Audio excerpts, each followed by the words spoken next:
environmental law and its enforcement took center stage. The Environmental Management Agency, EMA, began a two-day workshop focusing on the pressing challenges in investigating, prosecuting, and adjudicating environmental cases across the Matabeleland region.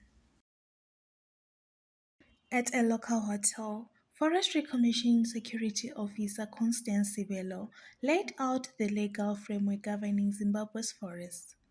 Her presentation covered forest management, institutional roles, and critical involvement of communities.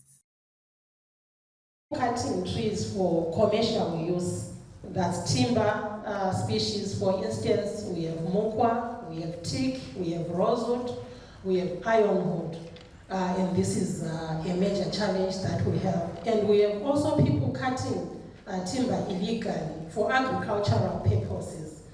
Some for curing tobacco, some they will be expanding their lands. We also have illegal mining.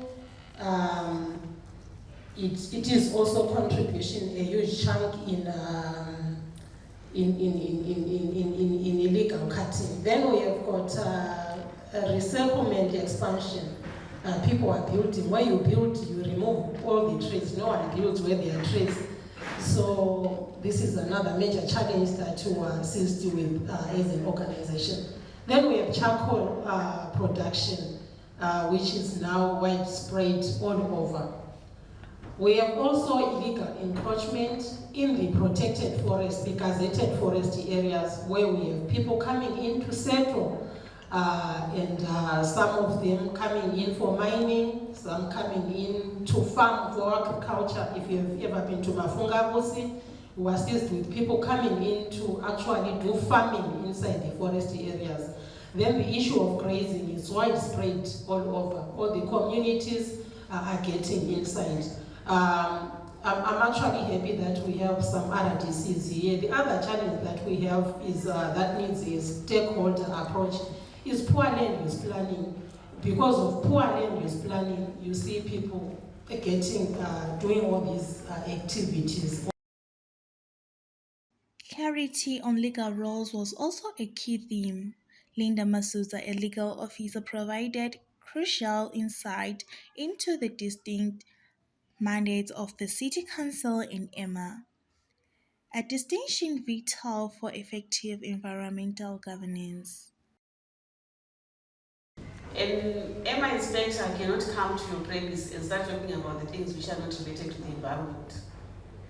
They are there to check if, one, whatever is your operation registered with EMA, are you within the purview of what we agreed when you did the EIA and issues like that? So their powers are limited to what we call the environmental aspect of things.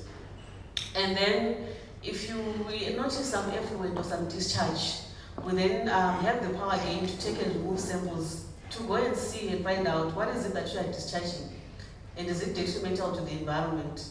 Because similarly to parks and forestry, we also encounter like your hazardous substance, and we go and do lab tests. There's a very strong misconception where people think EMA we do litter issues. That's 1% of our mandate. We have labs, environmental labs, hazardous substance issues like that, and we go and test. Are there any hazardous substances in the effluent that you're disposing, or in any substance which has been found within your property? And do you have licenses for those? That's where EMA comes in again.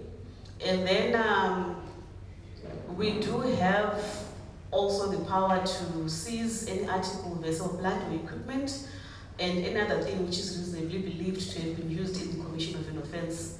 So if you have a vehicle that you are using to carry unlicensed hazardous substances or anything which we feel is a threat to the environment, we'll take that vehicle away from you.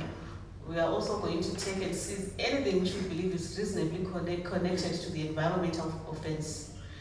And the most important part, the first thing that, rather the second thing that an EMA inspector does, first is they check the premise, your operations, the mine, and then after they are done, from practice, what I've seen is they'll then require you to produce copies of any permit, license, or records or other documents issued or required to be kept in terms of your operation. So we do encounter situations where someone says, maybe you meet someone in Matopo or you meet someone who's operating in Merengwa, they tell you, license yangu iko head office, we're going to arrest you. Head office in Harare and in Matopo, you do not have a copy.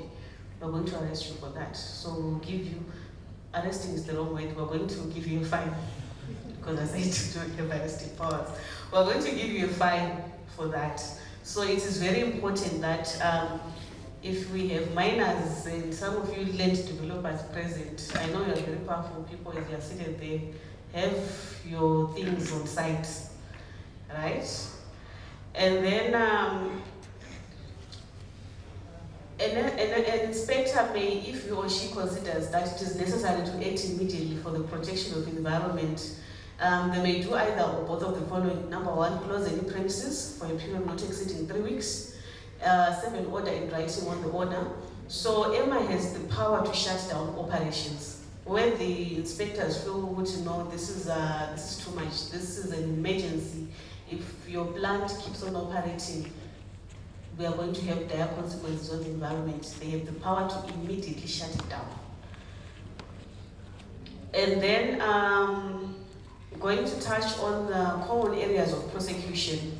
Where do we get most of our offenses from? So this is just a list which I felt maybe is the recurring one, but the offenses are many, but these are some of the issues maybe that you might actually meet.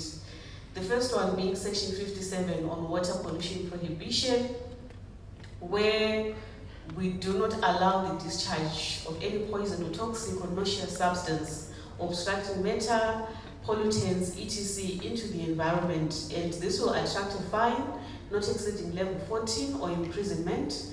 And most importantly, the agency encourages what is called rehabilitation.